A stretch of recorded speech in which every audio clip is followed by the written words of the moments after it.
আসসালামু আলাইকুম রহমতুল্লাহ। বন্ধুরা কেমন আছেন? আশা করি আল্লাহর রহমতে ভালোই আছেন। দেশে এবং প্রবাসে আপনাদেরকে অসংখ্য ধন্যবাদ জানাই। আজ আমি ভিডিও নিয়ে হাজির হয়েছি। অনেক কবিরাজের কাছে গিয়ে টাকা পয়সা খরচ করে ব্যর্থ হয়েছে, কিন্তু সন্তান নেই। আপনি নিজে আমল করুন।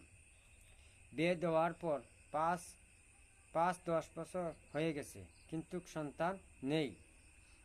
জিন্নাতের কারণে নষ্ট হয়ে যায় অথবা অনেক মানুষে বন্ধ করে রাখে।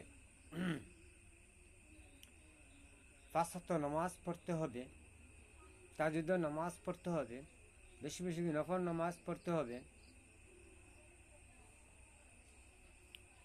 আয়াতুল কুরসি পড়ে শরীর বন্ধ করে রাখবেন।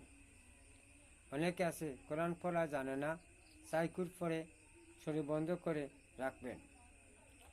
এশার নামাজ পড়ে 3000 বার ইয়া জব্বারু